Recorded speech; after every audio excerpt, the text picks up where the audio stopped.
No Evangelho de Mateus, no capítulo 6, os versículos 33 e 34 dizem assim: Busquem, pois, em primeiro lugar, o reino de Deus e a sua justiça, e todas essas coisas lhes serão acrescentadas. Portanto, não se preocupem com o amanhã, pois o amanhã se preocupará consigo mesmo.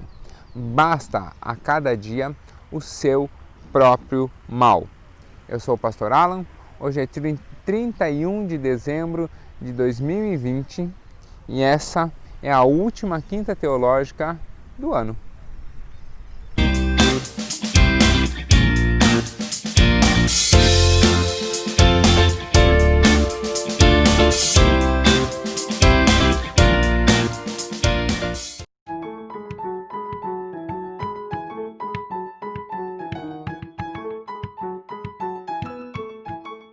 Toda quinta, aqui na Igreja Batista de Bom Retiro, você tem um estudo. Às vezes sobre um determinado trecho das Escrituras, às vezes sobre alguma determinada data em específico, às vezes sobre alguma posição teológica específica, mas sempre algo que possa ser útil para te ajudar a conhecer mais as Escrituras, a ter mais intimidade com Deus e facilitar a sua vida no dia a dia. Por isso, se você tem qualquer sugestão, se você tem alguma dúvida, você pode postar aqui nos comentários, pode entrar em contato comigo também, que na medida do possível a gente vai respondendo.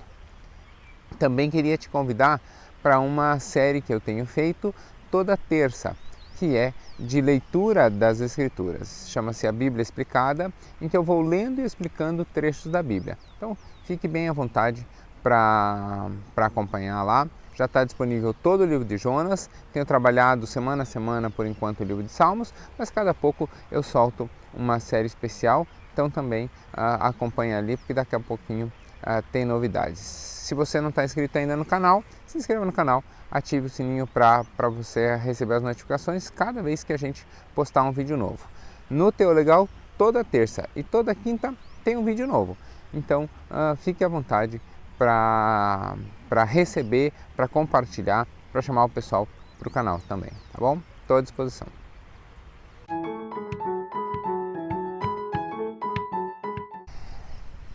Eu não preciso nem explicar muito por que 2020 foi um ano bastante atípico, um ano único na história de todo mundo.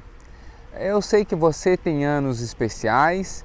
Eu tenho alguns anos especiais na minha vida, alguns anos dos quais eu passo relativamente sem muita lembrança significativa, mas alguns anos me são muito queridos. Por exemplo, o ano de 1999, que foi um ano que eu fui embora do Brasil e fui estudar no Equador. E lá fiz bons amigos que perduram até hoje. Tem alguns outros anos especiais, como por exemplo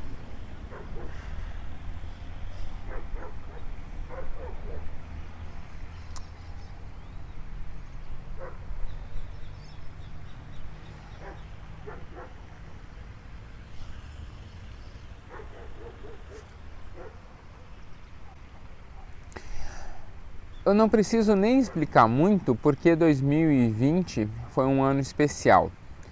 É um ano bastante diferente, bastante atípico e é um ano que vai marcar a história de toda essa geração.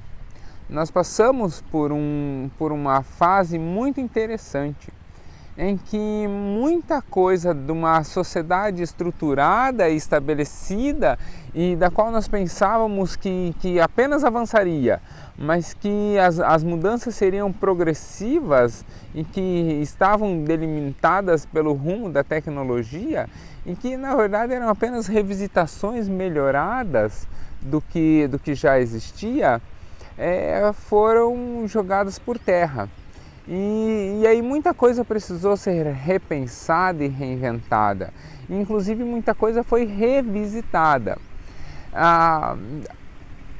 Uma curiosidade, por exemplo, durante a gripe espanhola, lá no comecinho do século XX, um pastor batista da Bahia, se não me engano, inclusive de Salvador, ele foi suspenso porque ele fez na sua igreja, ele foi suspenso pela comissão de ética, porque ele fez na sua igreja uma ceia em que cada pessoa recebia um copinho com suco de uva, né? O suco de uva ou vinho, não sei exatamente o que eles usavam, mas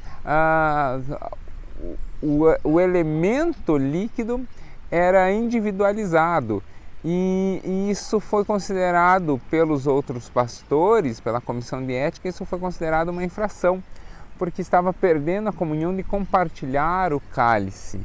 E você vê, é uma prática que nós, né, ele pensando na separação ali, é uma prática que hoje para nós é corrente durante a ceia. Então, 2020 foi um ano em que nós algumas coisas nós repensamos, algumas coisas nós abandonamos e algumas coisas nós revisitamos. O intuito dessa Quinta Teológica é justamente, já que estamos fechando 2020, pensarmos exatamente sobre isso. Eu sei que todos nós temos alguns anos que são especiais. O ano em que seu filho nasceu, o ano em que você casou, o ano em que você, não sei, realizou algum feito, ganhou algo, visitou algum lugar. Eu, por exemplo, o ano de 1999 foi um ano muito interessante para mim. Foi um ano em que eu fui fazer um ano de intercâmbio. Eu morei 99 todo fora do Brasil. E foi um ano único, específico na minha vida, em que eu fiz amizades que perduram até hoje, que nunca mais voltei lá no país que eu fiz intercâmbio. Mas veja, são praticamente 20 anos de amizades e carinho que perduraram. Então, 2020 é um ano que essas diferenças começam a ressurgir na nossa vida e nós repensarmos valores, repensarmos aquilo que realmente é importante.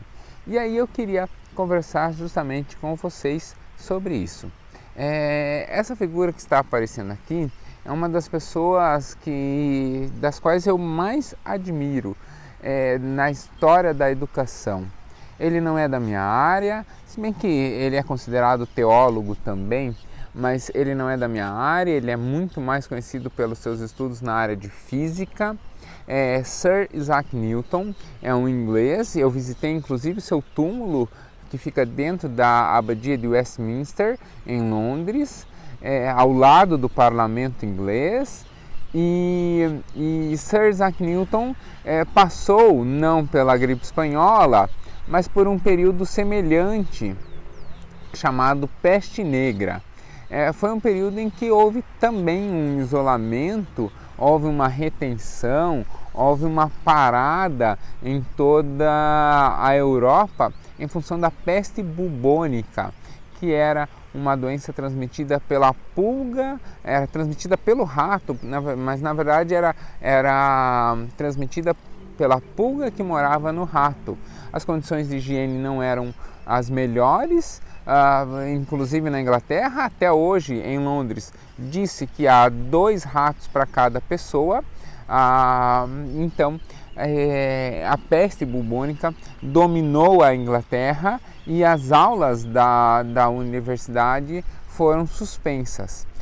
Sir Isaac Newton volta depois, né, durante esse período de pausa, ele realizou seus estudos de modo autônomo e depois ele volta para a universidade, quando as aulas voltaram. Só que quando a Universidade de Cambridge retomou as suas aulas, a pausa foi entre 1665 e 1666, quando Sir Isaac Newton retoma volta para as aulas. Ele era aluno. Quando ele volta para as aulas, ele havia criado a lei da gravidade, havia criado uma série de postulados de matemática e de física e havia reinventado a fórmula de cálculos e toda a física óptica, porque nesse tempo ele se dedicou com afinco aos estudos.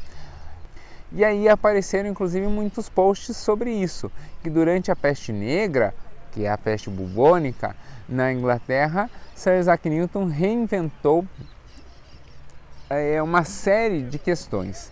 E aí eu pergunto, e o John, que estudava na carteira na frente do Isaac Newton? E o Spencer, que estudava 2 carteiras para o lado?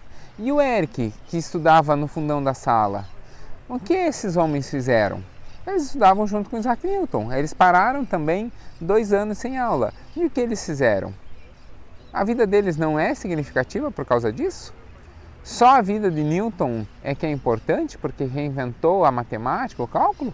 É lógico que a sua criação é importante para a história da educação, para a história da física, para a história da matemática. Ele alcança a fama em função disso, mas a vida dele é uma vida tanto quanto qualquer outra. É uma vida que inclusive se acabou. Falei que visitei o túmulo dele.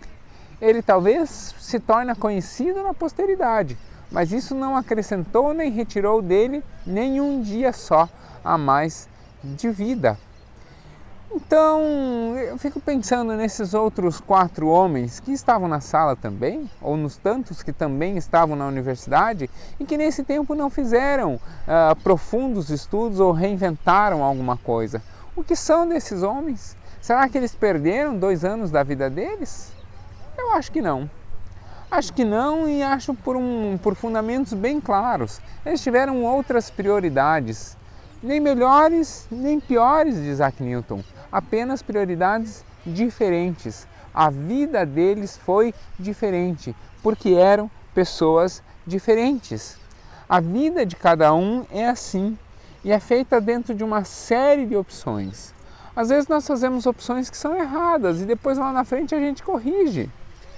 Às vezes a gente faz opções que são muito meritórias, mas que acabam não se efetivando. Eu mesmo tenho passado ultimamente por uma crise.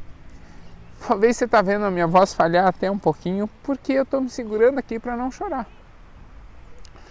Eu fiz algumas opções, coloquei algumas metas que não aconteceram.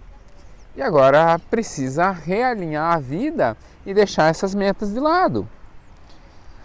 Só há um erro possível dentro das opções que a vida dá. O erro é não valorizar aquilo que para nós é uma prioridade. Esse é o único erro que pode existir. Eu dediquei a minha vida ao estudo. Eu sei que ainda tem muito para ser estudado. Eu sei que eu sei muito pouco de diversas áreas. Eu sei um pouquinho de algumas áreas, mas sei que há muito ainda a ser vivido, pensado e estudado. Mas isso não faz da minha vida melhor ou pior do que a vida de ninguém. Pessoas pensaram em outras prioridades. Talvez você que está nos assistindo tenha tido a oportunidade de estudar, mas provavelmente o seu pai e a sua mãe não estudaram tanto quanto você. Ou se estudaram, meus pais, por exemplo, estudaram depois. Eu já era nascido quando meus pais ingressaram na universidade. E eu lembro, inclusive, de eu muitas vezes ir para a faculdade com eles. Sentava lá na carteirinha, fazia as minhas lições, enquanto meu pai e minha mãe assistiam aula. Porque eles tiveram opções, a vida lhes deu opções diferentes. O seu pai e a sua mãe, se você teve a oportunidade de estudar, provavelmente o seu pai e a sua mãe tiveram que, a certa altura, abandonar os estudos, deixar os estudos para colaborar em casa, para trabalhar e trazer dinheiro e comida para dentro de casa. Mais do que dinheiro, né? Trazer comida para dentro de casa, trazer sustento para dentro de casa. E se isso não aconteceu com seus pais, provavelmente aconteceu com seus avós. E é natural da sociedade em que nós estamos, isso acontecer. Isso não faz da vida dessas pessoas nem pior, nem melhor, apenas diferente. Eu dediquei a minha vida aos estudos. Esses dias estava fazendo a contabilidade. Eu ingressei na universidade, na minha primeira graduação, no ano 2000. E desde 2000... são 20 anos e desde 2000 eu sempre tenho o vínculo com alguma universidade estudando. Então são 20 anos de estudo apenas no ensino superior. Isso não traz mérito nenhum, isso não traz, não me acrescenta nada, nenhum dia a mais, nenhum côvado a mais nos meus dias. Isso não vai postergar a minha morte. Isso é simplesmente dedicação a uma prioridade que eu tive, que são os estudos. Provavelmente, se você teve a oportunidade de, como eu, seguir a carreira dos estudos, provavelmente os seus pais não passaram por isso. E se os seus pais tiveram a oportunidade de estudar, talvez os seus avós provavelmente não, porque na sociedade brasileira, da época dos seus avós, era assim. Eu lembro dos meus pais indo para a universidade, porque quando eu era pequeno, eles pararam de estudar e foram estudar depois, né? Tiveram uma carreira antes, tiveram uma vida antes, foram estudar depois, porque assim era a vida e era necessário até para trazer o sustento para dentro de casa. É assim, a vida é assim. Não quer dizer que estudar é grande mérito e nem que todos devem se dedicar ao estudo como eu me dedico. Aliás, Tiago 3,1 diz exatamente isso, que haja entre vocês poucos mestres. Nem todos precisam, numa sociedade eclesiástica, numa comunidade de fé, nem todos precisam ser mestres, nem todos precisam ser muito estudados. Cada um de nós tem uma carreira, cada um de nós tem uma... Carreira é uma corrida, né? Cada um de nós tem uma linha tracejada, cada um de nós estabelece uma caminhada, nem melhor nem pior, é apenas diferente, porque às vezes optou, porque às vezes foi empurrado às vezes fez planos e esses planos foram frustrados e aí precisa se realinhar. Eu mesmo tenho passado por um conflito muito sério. Estou até me segurando aqui para não chorar, porque o que eu estou ministrando a você é uma ministração que vai muito ao meu coração. Eu fiz algumas opções bastante auspiciosas, né? Bastante honradas, mas que não deram certo. E que agora precisam ser realinhadas, precisam ser retomadas. Isso não há nem mérito nem demérito. É natural da vida ser assim. E aí dói, machuca, a gente se entristece de ter que realinhar as coisas, mas é a vida. Pronto, a gente arruma, toca, repensa, reconstrói, abandona alguns sonhos e faz parte. A essência quer servir a Cristo, a essência quer ter o Senhor como Senhor e Salvador, a essência de que é reconhecer a natureza do pecado e entender o sacrifício de Cristo, isso não se perdeu. O resto é tudo vento e correr atrás do vento, como o próprio rei Salomão diz. Então é difícil, mas é assim. E repensar então em 2020 a vida faz com que nós pensemos então em um ponto especial, que é inclusive um dos títulos, ou um dos subtítulos, ou um dos pontos que eu separei para a conversa de hoje, que diz assim: a importância de reconhecer as prioridades na vida. Isso porque a vida é uma turbulência. É uma correria, é um atropelo, é fatos em cima de fatos acontecendo um atrás do outro. E aí nós precisamos então fazer determinadas coisas, cumprir prazos, fazer determinados atos, fazer determinadas ações, tudo de modo muito automático, muitas delas nós nem pensamos. Muitas coisas nós fazemos sem ter a consciência de que estamos fazendo e cumprimos então algumas metas, mas não cumprimos às vezes até alguns objetivos. Talvez, às vezes, nós temos um tempinho para descansar, mas vivemos em um turbilhão de prazo disso, daquilo, que vai tirando a nossa paz e nós nem percebemos. E principalmente vai tirando o foco das nossas prioridades. E é lógico que há necessidades que precisam ser atendidas, é lógico que há prioridades da vida profissional e há prioridades da vida pessoal que precisam ser atendidas. E naturalmente nós gastamos algum tempo com elas. Às vezes gastamos boa parte do nosso tempo com elas, mas não necessariamente elas são as nossas prioridades. Por isso, a pergunta extremamente pertinente para esta conversa que eu queria te fazer é: o que é prioridade na sua vida? E se você não sabe a resposta, não tem problema, porque nós precisamos construir essa resposta e chegar a essa resposta de modo pensado e caminhado. Para podermos estabelecer o que é uma prioridade, é necessário nós conhecermos bem quais são os nossos objetivos e, a partir disso, concentrar os nossos esforços para alcançar esses objetivos, sem nos dispersarmos com objetivos e tarefas de menor importância. Prioridade e tempo andam juntos. O conceito de prioridade é de prior, de primeiro, é aquilo que vem em primeiro no nosso coração. Normalmente, prioridade é aquilo que nós escolhemos fazer antes. Quando você tem tempo para fazer mais de uma coisa, normalmente prioridade é o que nós escolhemos fazer antes. É por isso que normalmente quando nós vamos comer uma fatia de bolo, nós normalmente comemos primeiro um pedacinho da cobertura. Ainda que você coma um pedacinho da massa, você come junto um pedacinho da cobertura. Porque a prioridade é aquilo que nós temos alegria em fazer. E a cobertura do bolo, até por ser mais doce, por ser mais bonita, agrada aos olhos, é desejosa, então nós naturalmente temos mais desejo de comer a cobertura. Por isso que a gente passa o dedo na cobertura e dá uma lambidinha. Não faça isso, mas quando é criança a gente fazia. Passava o dedo ali e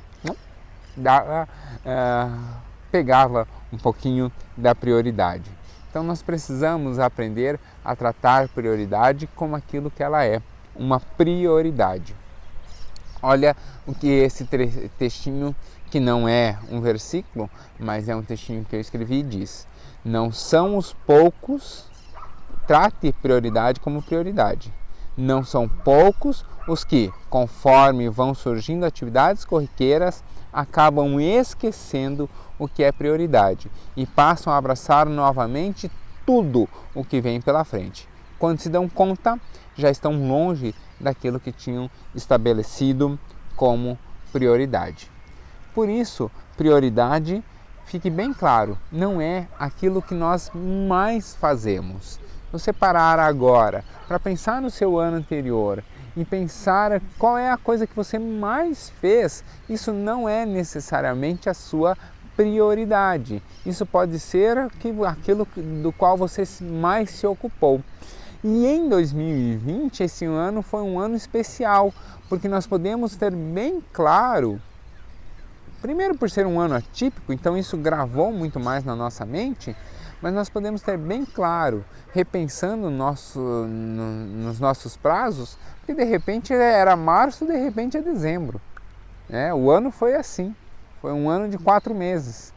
Janeiro, fevereiro, março, dezembro. O resto foi só um turbilhão. E ali nesse meio tempo nós fizemos muitas coisas que não são necessariamente a nossa prioridade. Texto de Mateus 22, versículos 37 até o 40, mas aqui especialmente esse versículo, diz assim: Jesus disse: amarás o teu Deus de todo o teu coração e de toda a tua alma e de todo o teu pensamento. Este é o primeiro e grande mandamento. Ou, esta é a prioridade da vida cristã. Quem estabelece isso é justamente o próprio Jesus. dizendo a prioridade da nossa vida é amar a Deus de todo o coração, de toda a alma e de todo o pensamento. Essa deve ser a nossa prioridade. Então não é necessariamente aquilo que nós mais fazemos, mas é a força motriz daquelas coisas que ocupam muito da nossa agenda, mas não ocupam muito do nosso coração. Para amar a Deus, nós precisamos ter como prioridade conhecer a palavra de Deus. 2 Timóteo, capítulo 3, versículo 16, diz assim: toda a Escritura é inspirada pelo próprio Deus e proveitosa para ministrar a verdade, repreender o mal, corrigir os erros e ensinar a maneira correta de viver. Ou seja, é através de conhecer as Escrituras que nós nos achegamos mais a Deus e podemos cumprir o grande mandamento que Jesus estabeleceu. Nós podemos ter o Senhor como prioridade. E dentro dessa hierarquia de prioridades, nós temos também a nossa família. 1 Timóteo 5,8, nas recomendações de um bom pastor, diz assim: se alguém não tem cuidado dos seus e principalmente da sua família, ele negou a fé e é pior do que o infiel. Ou seja, quando nós negligenciamos a nossa família, nós deixamos ela de lado de ser uma prioridade, nós estamos estamos caminhando contra a palavra de Deus. Essa é mais uma prova de que as nossas prioridades não são aquilo que mais ocupa um tempo na nossa agenda. Por quê? Porque nós naturalmente deixamos a nossa família, por exemplo, para ir trabalhar, para realizar para algumas realizações, né? Então, por exemplo, os alunos chegam à fase TCC, falam assim: professor, meu filho quer atenção. Eu falo: cara, então tudo bem, dê atenção ao seu filho. E aí na madrugada vai escrever o teu TCC. Porque em algo você vai ter que sacrificar. Então, se você tem essa prioridade de ser um graduado em uma determinada graduação que exige TCC, você vai ter que desenvolver ele, tenha filho ou não. A família é uma prioridade, mas às vezes nós sacrificamos ela para realizar determinadas tarefas. Por quê? Porque lá na frente nós teremos uma ação melhor. É muito comum, inclusive, nos TCCs aparecerem agradecimentos aos filhos, justamente por causa disso, pela compreensão do tempo em que a gente se afastou. E quando nós precisamos, por exemplo, dizer não ao chefe ou à família, né, o chefe convocou para trabalhar no sábado e você tinha planejado jogar futebol ali na quadra de casa, né, na rua de casa com o seu filho. Sabe o que as pessoas normalmente fazem? Vão para o trabalho. Por quê? Porque na família ele sabe que ele vai receber perdão. Ele vai falhar com um dos dois. Ele tinha dois planos que os horários coincidem. E aí? Então, nós sacrificamos a família por causa disso. Mas é natural, por causa do tempo que nós temos e das demandas que nós temos. Isso não quer dizer que a família não é prioridade, mas o coração está na família. É isso que precisamos aprender. Ao mesmo tempo, priorize a sua igreja. Hebreus 10, 25 diz assim: não deixemos de nos reunir como igreja, segundo o costume de alguns, mas encorajemo-nos uns aos outros, ainda mais quando vocês veem que se aproxima o dia final. Estar em igreja é o que permite que nós louvemos ao Senhor, engrandeçamos o seu nome e caminhemos no crescimento da fé, lá naquele conhecimento das Escrituras.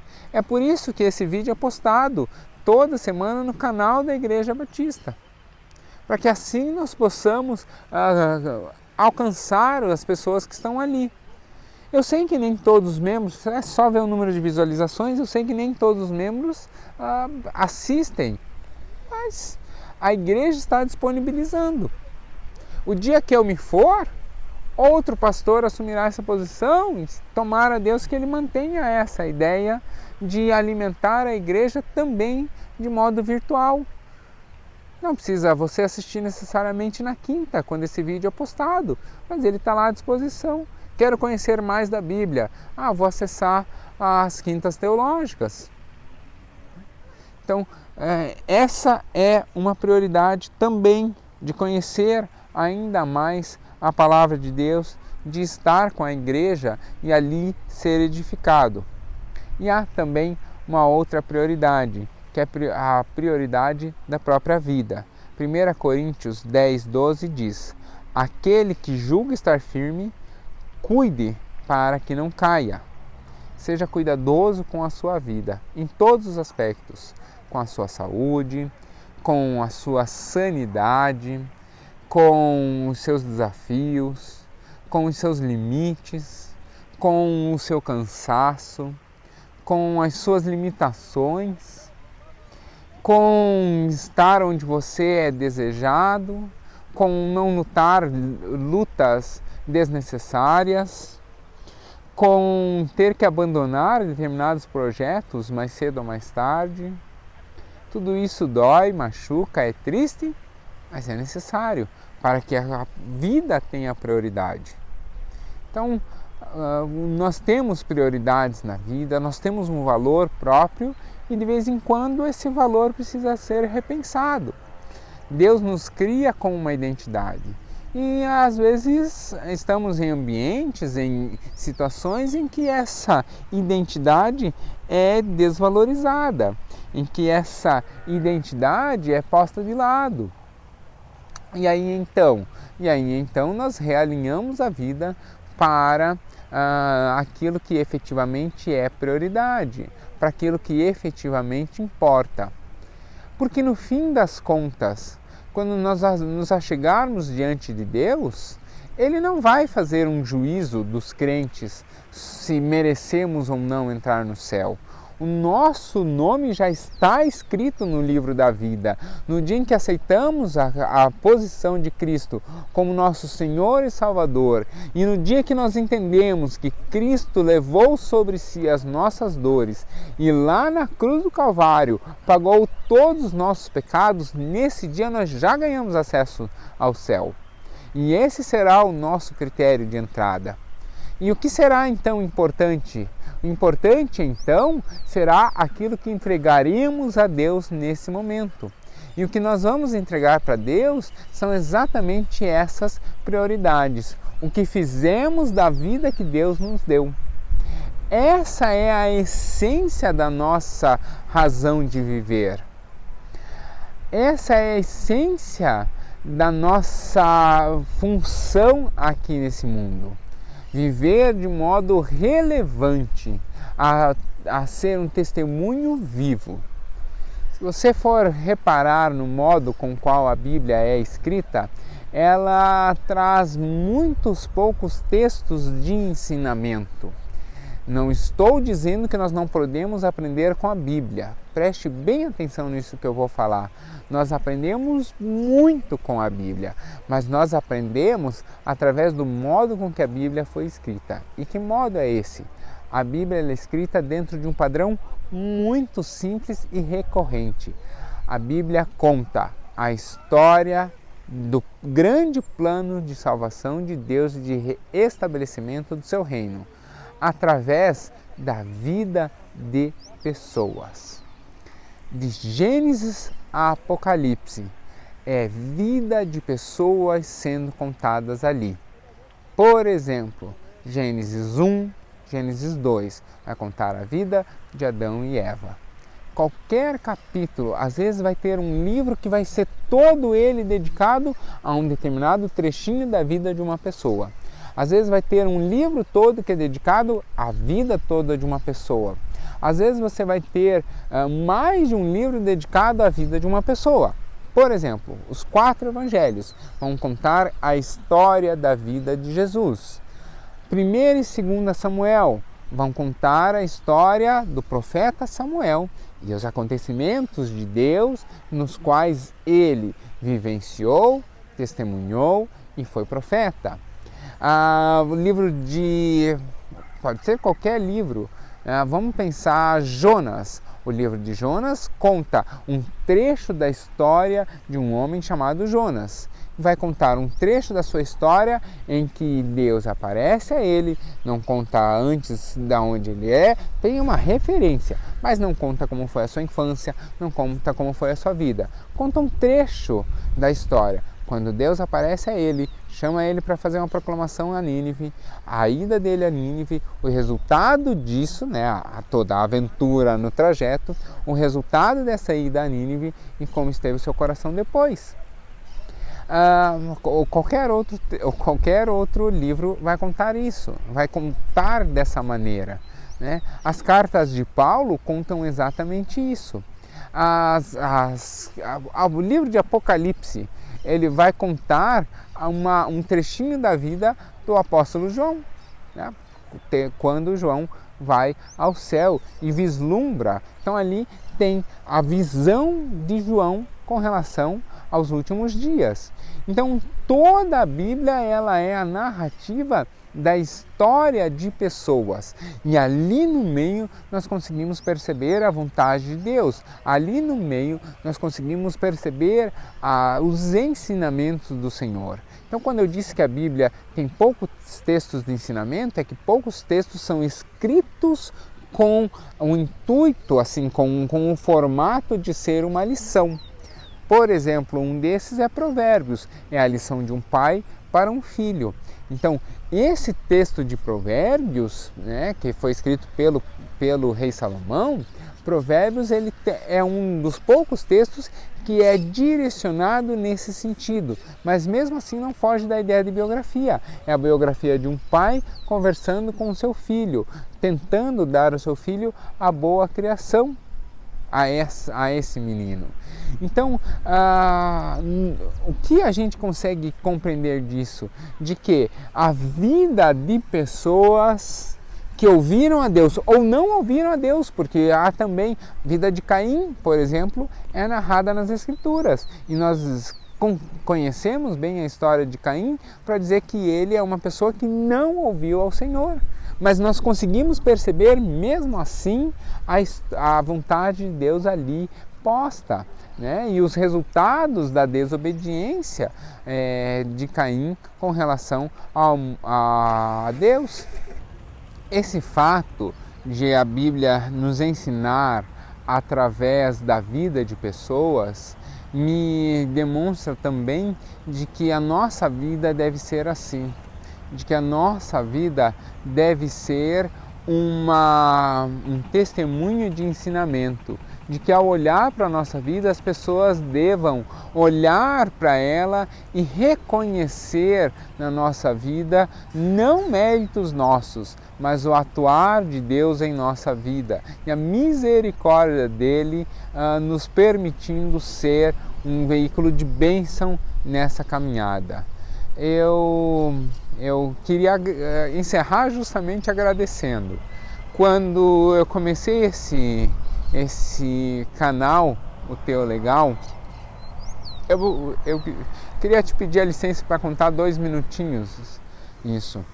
Quando eu fui a Portugal, eu fui com um convite de um amigo, fui por causa da universidade, mas um amigo me fez o convite dizendo: eu te ajudo, vamos montar um canal e aí você vai contando as suas histórias lá de Portugal.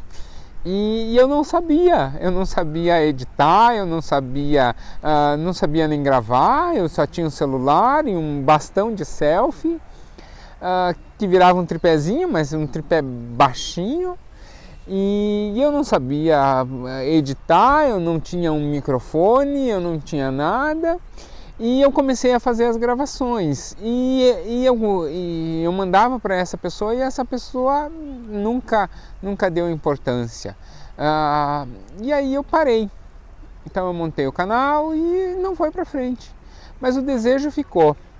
E depois fui impulsionado, primeiro porque com a pausa veio a ideia de ter uma quinta de estudos na igreja, e aí veio a partir dali a ideia de seguir à frente com o canal. E eu não esperava que em cerca de 4 meses, isso aconteceu mais ou menos em agosto, eu não esperava que em cerca de 4, 5, ou na pior das contas, 6 meses, nós chegássemos hoje nós temos 1.080 inscritos no canal. É muita gente, eu nunca imaginei que eu ia chegar a esse número de inscritos. E eu preciso contar que eu oro por cada um de vocês, eu agradeço a Deus pela vida de cada um de vocês. A ideia é não parar em 2021, manter um canal, ao contrário, eu tenho pensado em novos projetos, tenho trabalhado em novos projetos, passar mais do que... começou então com a quinta, daí um dia lendo as escrituras e explicando numa aula da faculdade, uma aluna falou assim: professor, eu compreendo muito bem quando você lê e explica. E aquilo me acendeu a luz para trazer também para a leitura da Bíblia explicada para o pessoal do canal, né? Não deixar essa devolutiva dela apenas com o pessoal da faculdade. Então, ao terminar 2020, eu queria encerrar agradecendo pela sua vida. Cada dia que tem um inscrito novo, isso é um júbilo para o meu coração. Eu fico extremamente feliz. Vem uma notificaçãozinha para mim das ferramentas do YouTube mesmo, dizendo que tem um novo inscrito, e isso traz uma alegria enorme no meu coração. Eu sei que tem muitos canais por aí muito maiores, com muito mais visualizações, com muito mais inscritos, mas eu sou feliz pela vida de cada um dos 1.080 que hoje estão inscritos no Teolegal. A vida de vocês tem sido edificante e significativa para mim. Eu, como comecei dizendo, tenho os meus desafios também, tenho as minhas prioridades. Às vezes eu negligencio algumas prioridades, tendo outras coisas que não são tão prioridades, mas que acabam tomando lugar das prioridades. Eu tento me corrigir, enquanto estamos vivos há oportunidade disso, mas eu queria encerrar justamente agradecendo, e não apenas agradecendo, mas orando a Deus pela sua vida. Vamos orar? Senhor, eu agradeço pela vida de cada pessoa que nos assiste hoje, seja pelo canal da igreja, seja pelo Teolegal. Que o Senhor se manifeste como prioridade na vida dessas pessoas, que eles possam alcançar mais e mais da sua palavra, que eles possam ter a alegria de te buscar, a alegria de te conhecer e a alegria de conhecer a tua palavra, que eu possa ser, dentro dos teus planos, ferramenta na vida de cada um. Mostra a cada um as nossas prioridades, naquilo que nós devemos investir, quais batalhas nós devemos abandonar, quais lutas nós devemos deixar de lado, para que assim nós possamos dedicar cada dia mais à tua vontade. Eu agradeço pela vida de cada um, eu abençoo a vida e a casa de cada um, em nome de Jesus. Amém. Antes de encerrar, eu queria te fazer um convite, para que na próxima quinta nós estejamos aqui juntos também. Próxima quinta eu vou falar sobre o Ano Novo Judaico, sobre Rosh Hashanah. Mas eu não vou falar sobre os costumes, eu vou tratar um pouquinho, né? Mas a prioridade, já que falamos tanto de prioridade, a prioridade não vai ser a cerimônia de Rosh Hashanah. A prioridade vai ser os princípios que há por trás da cabeça do ano, ou os princípios que há por trás do Ano Novo Judaico. Essa é uma data significativa, inclusive prevista na Bíblia. Levítico prevê o Ano Novo como uma das festas a serem observadas. Então, eu te convido na próxima quinta a estar acompanhando o canal conosco e aí entender e começar um ano de modo distinto. Para quê? Para que tenhamos um ano doce e bom como as Escrituras prevêem. Posso contar contigo semana que vem? Deus abençoe. Tchau, tchau.